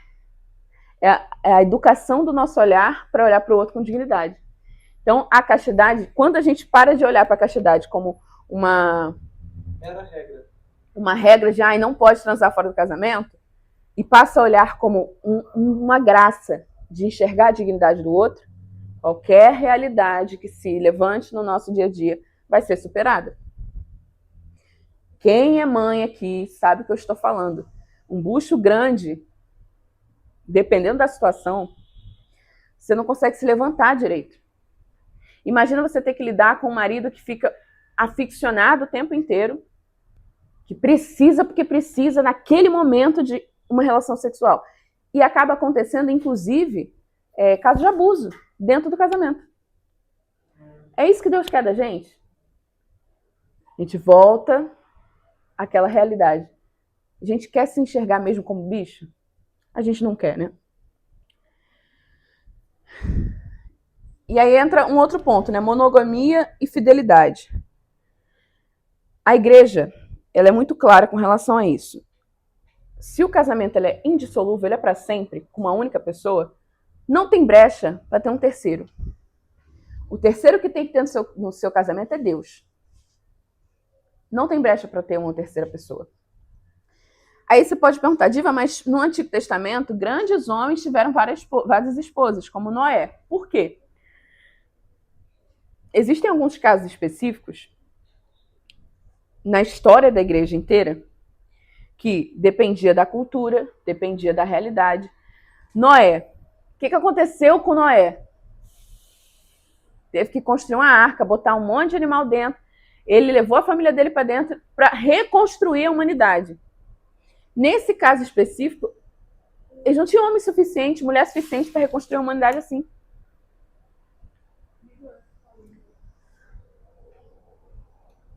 Era uma necessidade que aquela humanidade fosse reconstruída. Então, ele teve uma permissão de Deus para ter várias esposas. Grandes patriarcas tiveram a permissão de Deus para ter várias esposas. Salomão, Davi, tiveram a permissão de Deus para ter várias esposas. Mas porque existia ali um objetivo. Era uma sociedade corrompida, e aí tinha um justo, e Deus tinha que fazer daquele justo nascer uma prole inteira que fosse justo também. Era uma outra realidade. Só que aí vem Jesus. E Jesus, quando ele traz como fala? Ele transforma, né? Ele eleva o casamento a sacramento, ele coloca as coisas no seu devido lugar. A gente não tem mais a necessidade de ter um marido com várias esposas. Diva, mas as culturas no mundo ainda tem. Chato. Acho que você vai ter que repensar essa cultura. Mas como as culturas ainda tem gente que casa, né? Tem um harém. Não sei. Cara, culturas. Mas onde a gente está inserido? Igreja Católica Apostólica Romana. Nossa igreja é dentro ali da realidade do sacramento do matrimônio monogâmico. Porque você vai se dedicar integralmente àquela mulher e ela vai se dedicar integralmente àquele homem. Até o fim da vida. Por isso que quem se casa é adulto. Porque adulto tem condição de bancar a sua própria decisão. Diva, mas se aquele caso ali específico eu escolhi mal. Por isso que se preparar é muito, muito mais importante do que uma festa. E a monogamia, ela pressupõe fidelidade. Quem é que ajuda a gente a ter fidelidade? Deus, por meio das virtudes. E a gente já aprendeu sobre isso. A gente precisa ter fidelidade em qualquer que seja a esfera, em qualquer que seja o relacionamento. E aí tem um outro ponto, que é a fecundidade no casamento. O amor conjugal, ele se estende aos frutos da vida moral, espiritual e sobrenatural, que os pais vão transmitir para os filhos. Ah, gente, considera aí, né? Erro de digitação, tá tudo certo. Pela educação. Os pais são os primeiros educadores de seus filhos. A fecundidade no casamento significa que a gente precisa estar aberto à vida. Inclusive quando ela não vem. Diva, mas a abertura à vida quer dizer então que eu vou ter 40 filhos? Não. Porque quem tem a capacidade de dizer quantos filhos você vai ter? Só Deus. Mas eu e você, a gente, lá, no dia do nosso casamento, a gente assume um compromisso de educar todos os filhos que Deus nos der. Aí entra o ponto. E quando os filhos não vêm, o casamento é inútil? Não, porque ele gera frutos de vida moral e espiritual e sobrenatural também. Então, quantos casais que não tiveram filhos são tão frutuosos? Tão frutuosos. Pessoas, assim, de Deus, pessoas do bem, que ajudam na caridade, que aquela gente que entendeu o sentido de gerar vida. E gerar vida não depende só da gente engravidar. Deixa eu dar um exemplo. Conceição. Né? Tem alguém mais mãe nessa capela da Conceição? Eu não conheço. Né? Tanto que muitos estão aqui por conta dela. É um casal, viveram casados há 1000 anos, não tiveram filhos, mas têm seus filhos espirituais. Nós aqui, né, somos filhos espirituais dele. Conseguem viver muito bem esse momento. Eu tô descobrindo isso hoje. Sabia disso não? Não? Não. Pois é. A minha era mãezona. Então, mas E tem perfil. Sim. Tem um olhar no amor do coração. O Fernando também. totalmente. Porque o casamento ele tem a raiz de ser procriativo, de gerar vida, seja ela na instância que for. E a paternidade responsável significa que os pais devem viver a prudência cristã ao gerar os seus filhos. Generosos e realistas devem considerar as circunstâncias atuais e agir em consequência. Gente, não vou dar tanta ênfase a esse tópico, até porque a gente está acabando, mas a paternidade responsável, ela precisa estar muito clara na nossa cabeça. Não significa que você estar na igreja, você vai ter 10 filhos. Porque quem escolhe quantos filhos você vai ter, só o Senhor. Mas significa que a gente precisa ter noção da realidade. Noção da realidade. Às vezes a pessoa está numa situação de saúde crítica, ou então tem uma situação de vulnerabilidade social. Então, todas essas coisas precisam ser consideradas. A gente não quer botar no mundo os filhos que Deus nos enviar de qualquer maneira. A gente precisa saber que a gente precisa bem criá-los. A educação deles para o céu depende da gente. Pai e mãe, esposo e esposa, que deu sim no altar. Se depende da gente, a gente precisa ter muita prudência. Aí, não, mas eu sou aberta à vida. Aí tem 15 filhos. Estou falando uma realidade prática aqui, meio urbano. Não estou falando de quem mora no interior, das nossas avós, estou falando de agora. Aí a pessoa tem 15 filhos, mas não consegue bem educá-los, ou então trata eles de qualquer forma, terceiriza, agride. Isso é de fato o que Deus pediu para a gente fazer? Não. É diferente de eu me casar e falar, não quero ter filho nos 10 primeiros anos. Por isso eu vou colocar um DIU, ou então vou usar anticoncepcional para que isso não aconteça. Porque eu não quero de forma alguma ter filhos. É diferente, são realidades diferentes. Quando a gente opta deliberadamente por evitar filhos, a gente está descumprindo uma promessa que a gente fez no altar. Diva, isso é muito delicado. Por isso que a gente vai tratar caso a caso. Não dá para tratar esse assunto de forma generalizada. É caso a caso. É você sentar com um sacerdote que você confia, que te acompanha você, sua esposa. É você sentar e conversar. Padre, a realidade é essa. Qual a orientação que o senhor dá?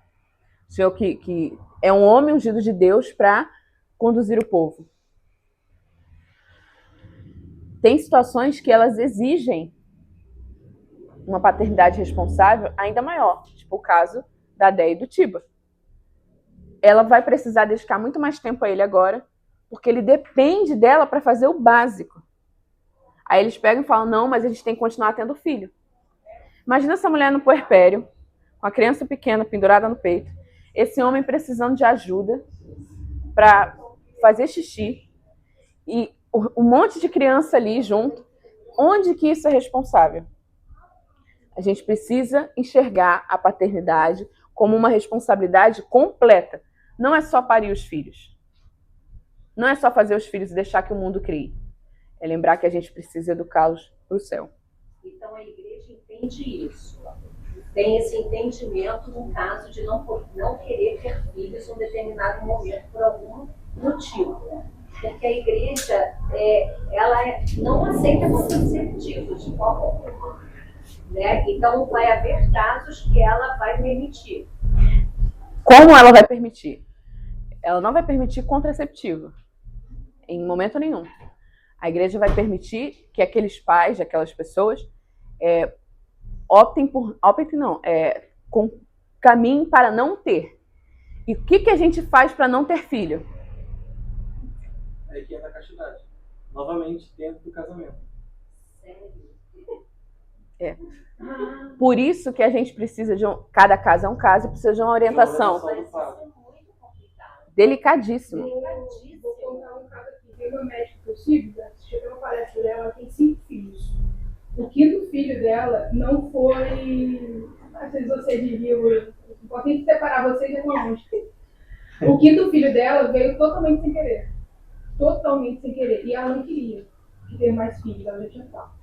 Hoje o que ela faz? Hoje ela controla a ovulação. E ela conta abertamente no Instagram, né? Tipo assim, hoje ela tá ovulando, então, tipo, é um momento que eu não vou ter relações, etc. Então, assim, ela entendeu a realidade dela, familiar, 5 filhos é mais que o suficiente. Obviamente, eu sei que é uma pessoa que procurou, que tem direção, faz direção, que lançou aconselhamento do padre, então ela entendeu que para ela não tem que ter mais filhos. E então ela sabe que para ela poder não ter mais filhos, é fazer o oposto do que tem que ser feito para poder ter filhos, né? Ou seja, ela se guarda, né? Ela e o marido se guardam naquele momento para poder evitar ter outro. Então aí que entra, como o Marcelo falou, essa questão de ter vivenciado vida experiência da castidade. Então, assim, se eu entendi certo, um casal católico que naquele momento, por uma série de razões, isso discernido com um diretor espiritual, conversado com o sacerdote e tudo, então naquele momento o casal não vai ter filho. Então o casal vai poder se utilizar do método natural ensinado pela igreja, tem até curso que a igreja dá. Aí dentro desse método, então naqueles períodos que não vai haver fertilidade, então o casal vai poder ter relação porque vai entrar dentro daquele aspecto unitivo. Então não vai ser o aspecto da procriação naquele momento de vida do casal que está discernido com o padre, vai ser o aspecto unitivo, é isso? Isso. E não necessariamente a gente vai conseguir um padre que oriente a gente diretamente. Aqui, com a graça de Deus, vocês têm um padre Alain, que eu imagino que seja uma pessoa super acessível, como a gente viu, mas, digamos, na realidade do católico padrão, pode ser que ele não consiga. Como ele pode se orientar nisso? Catecismo, os documentos da igreja. Quantos e quantos documentos tem, documentos papais, que falam sobre essa responsabilidade? E assim, não é que a gente vai deixar de ter relação dentro do casamento, mas a gente vai passar a ter relação no período em que não tiver nosso período fértil. E como a gente vai saber isso? Isso é um ponto. Nós, mulheres, que fomos incentivadas desde o início da nossa vida menstrual a fazer uso de anticoncepcional, quando tem essa realidade de fazer o uso e que a gente por algum motivo, né, pela realidade de igreja que a gente entende, o nosso corpo ele vai demorar a voltar ao funcionamento normal. Então, assim, é uma série de coisas que são anteriores até a situação do casamento. Ou então, por exemplo, a minha mãe é mãe de 4 filhos. No 4º filho, ela fez uma laqueadura. Ela fala que é o maior arrependimento da vida dela. Só que minha mãe não podia mais ter filhos. Minha mãe quase morreu nos 2 últimos. Ela já tinha idade avançada. Ela ficou com uma série de problemas depois. É hipertensa, enfim, uma série de problemas. Só que haveria outros meios dela não ter mais filhos, que não fosse a laqueadura. Ela não sabia. Na época, há 20 anos atrás, ela não tinha nem noção disso. Só que ela fala, foi o maior arrependimento, porque eu vi no caso dela, eu vi a minha saúde acabar. Para ela, aquele procedimento foi extremamente invasivo. E hoje, com a consciência de igreja, de espiritual que ela tem, ela também vê que aquilo não era algo que ela desejava. Nem ela, nem meu pai. E eles falam, se nós fôssemos mais jovens, a gente teria muito mais filhos. Seriam muito mais irmãos. Ia ter muito mais gente entre eu e Marcelo, lá naquela sala. Me surgiu uma dúvida. Uma mulher fez laqueadura, um homem vasectomia. E aí depois houve um arrependimento, parecido com esse caso que você comentou. A igreja não vai mandar a mulher voltar à laqueadura. A laqueadura Não, é reversível. Mas vasectomia tem casos que pode reverter. Pode reverter, mas a minha pergunta é se a igreja vai mandar retornar. Não. Se tiver possibilidade. Isso dependendo do querer daquele homem. A igreja ela não vai interferir diretamente nisso. Mas eu entendo que se ele está perguntando para um padre já se ele está Isso. de pecado, né? No caso, aí o padre vai aconselhar, não, se tiver como reverter a vasectomia, sim. Agora, se é um homem que fez a vasectomia, não quer ter mais filho, não quer voltar atrás, né? Aí, Não tem como obrigar. isso aí, não tem igreja que resolva. Não tem padre que ajude. Fez vasectomia e ele hoje está muito inserido na igreja, ele se confessou e ele explicou para o padre por quê, até porque a esposa dele, que é muito mãe, ela tem endometriose. Ele já tem uma filha, então assim, eles têm um caso específico. Então o padre, né, compreendeu, né, não sei se ele passou alguma coisa e tal quando ele se confessou, mas ele confessou e seguiu, e fez, e ponto. É isso. É o que a gente falava algumas horas atrás. Gente, pecou, confessou, esqueceu, acabou. Esse moço ele não vai ter que ficar voltando atrás da história. Porque não, acabou. Ele já foi orientado. Exato. E foi confessado. Isso. E todos os métodos que existem, possíveis e imagináveis para ter uma paternidade responsável, a gente pode e deve procurar saber. O maior pecado, na minha visão pessoal, do católico é que o católico tem suas dúvidas e não vai atrás. E a gente não precisa depender de alguém um dia levantar a bola do assunto para a gente poder entrar. A gente tem acesso a todos os documentos da igreja na internet. A gente tem acesso, vocês têm uma graça abençoada, literalmente, de ter um sacerdote próximo.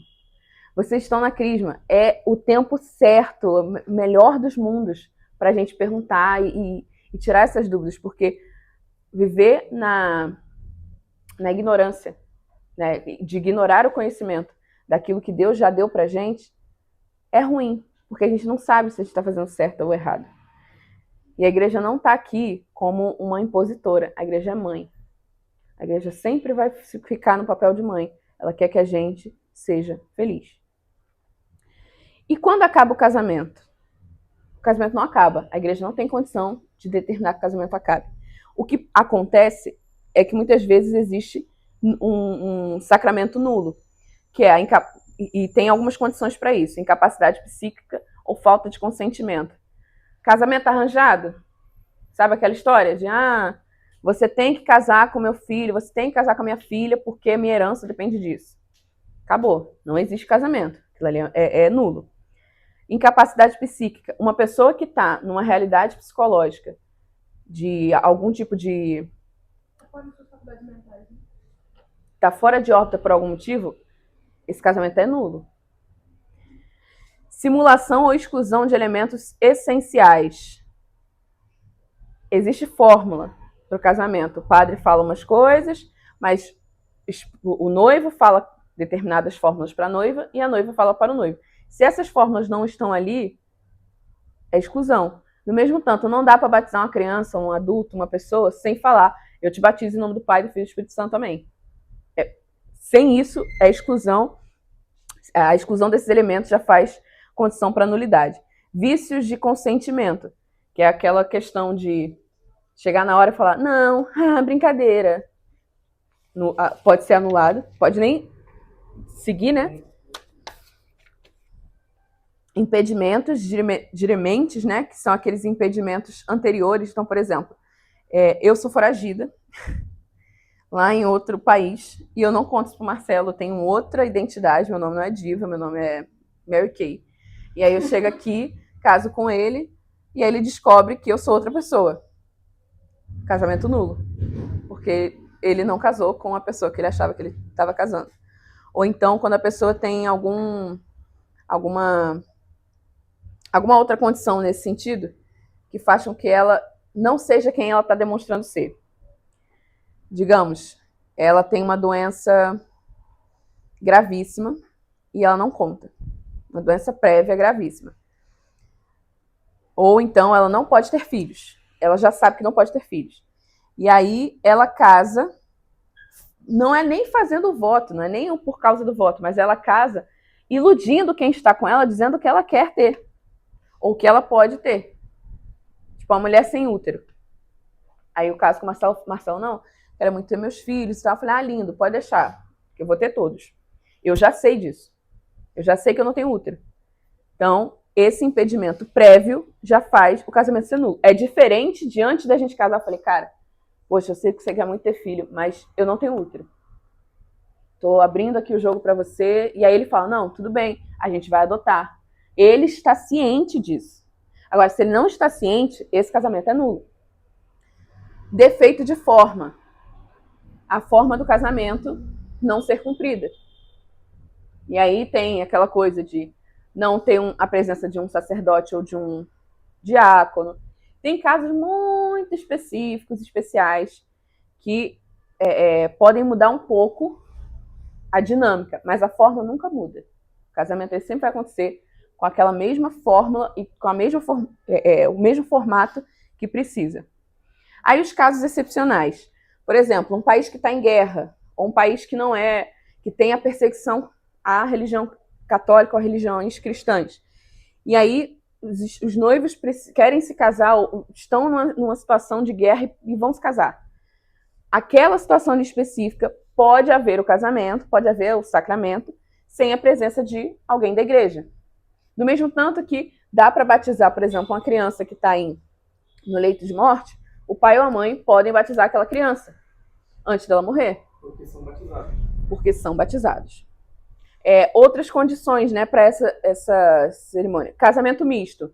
Uma pessoa católica com uma pessoa não católica. Pode acontecer, desde que haja total consentimento do que eles estão fazendo. Não dá para a gente, católico, casar com uma pessoa de uma outra religião sem ter noção dos combinados. E precisa de uma autorização, porque o casamento protestante, por exemplo, ele não acontece dentro do templo da nossa igreja. Então precisa de uma autorização do bispo para que o nosso casamento seja misto e tenha a presença de um padre e um pastor, ou um padre e um rabino. Tudo isso precisa de autorização. Então, esses casos excepcionais. Casamentos difíceis, o que fazer? O marido que bate na mulher, a mulher que é alcoólatra, os pais que abandonam os filhos.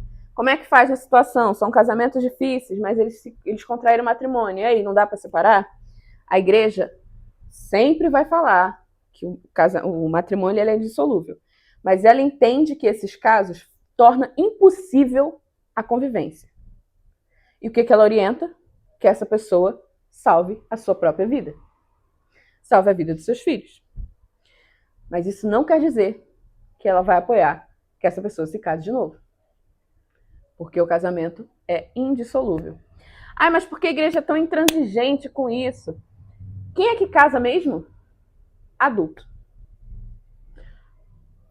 O curso do matrimônio, do sacramento do matrimônio, está diretamente ligado às escolhas que a gente faz.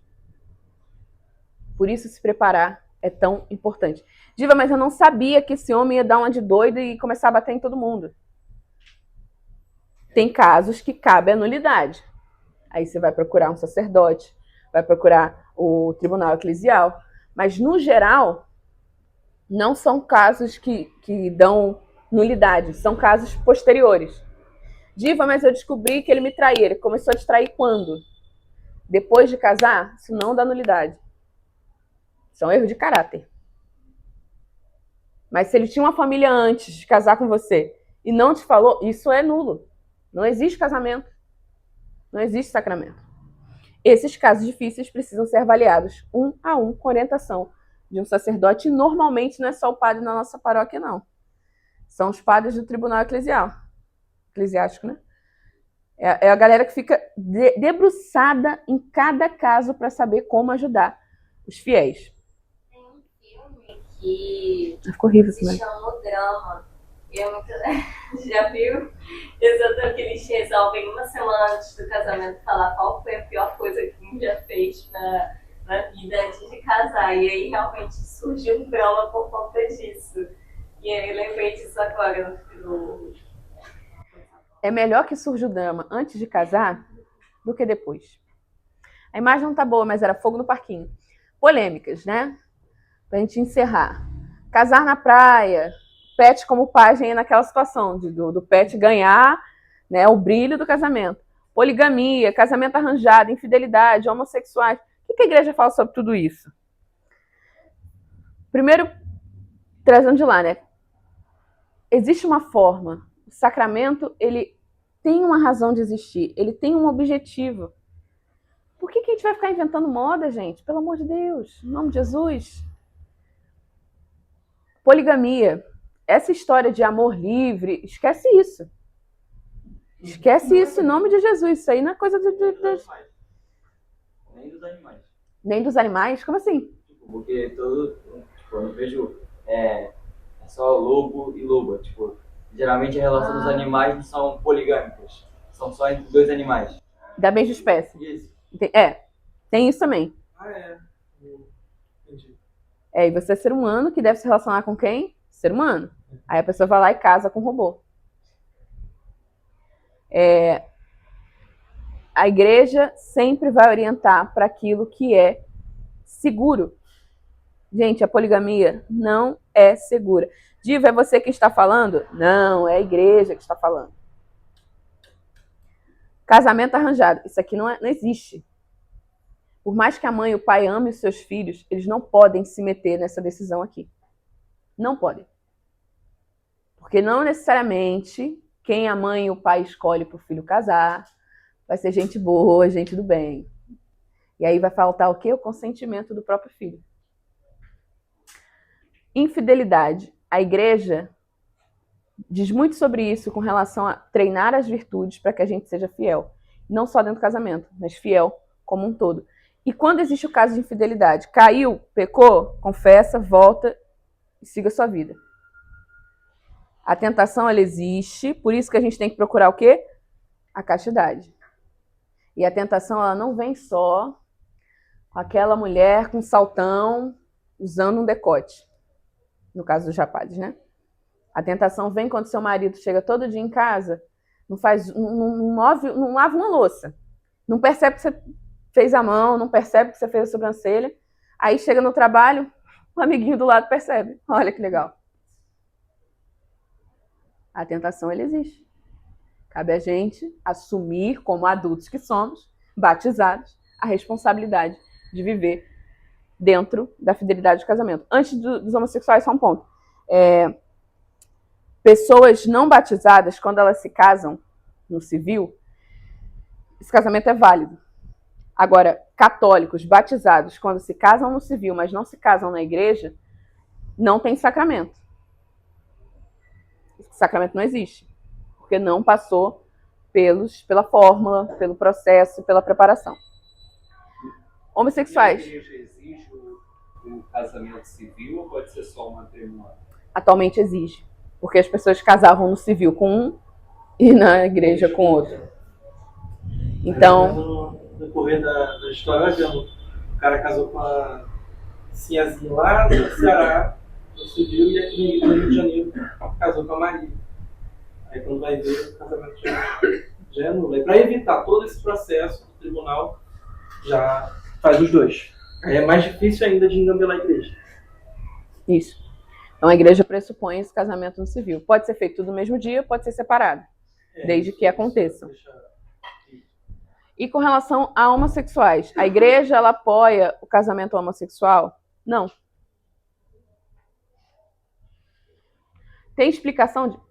É isso. É o que é? Não. Porque o casamento é unitivo, procriativo, indissolúvel, e essa procriação que pressupõe o casamento não vai acontecer entre duas pessoas do mesmo sexo.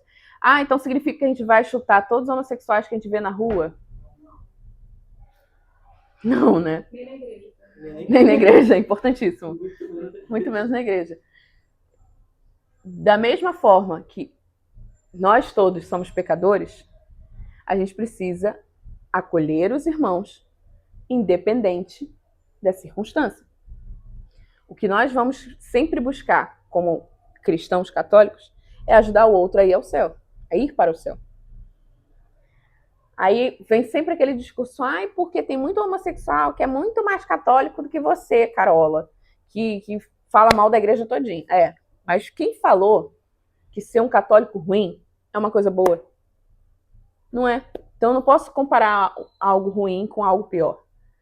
Eu preciso olhar para as pessoas como seres humanos, com dignidade, pensando na alma daquela pessoa. Agora, o que não tem brecha na igreja, vai passar o Papa Leão, vai vir outros papas, já passou o Francisco, já passou o Bento, o João Paulo. A sucessão de papa tem, não sei nem quantos, mais de 300. Nossa, eles são muito, muito de igreja mesmo. Essa quantidade toda de papa que passou, vai passar um monte de gente na igreja, tem coisa que não vai mudar. Ah, por que, Diva, eu não quero? Porque o Papa não quer? Porque Deus não muda. Ai, mas essa situação dos homossexuais é muito mais delicada. Aí vocês vão cobrar na Moira, falar, Moirinha, vamos fazer um encontro só sobre esse assunto aqui e assuntos delicados. A Moira, que legal, Divanice, parabéns. Porque isso aqui é um tópico realmente que precisa ser avaliado caso a caso. O fato é, ninguém vai sair daqui chutando homossexual. Todos vamos sair daqui sabendo que Deus deu a dignidade para cada ser humano e que a gente precisa viver essa dignidade de forma clara, de forma a levar o outro para o céu. Amém? 3 horas de encontro. Por favor. Pode. É o único caso. Ou quando a pessoa tem um casamento anulado. Mas viúvo, sim. Viúvo pode.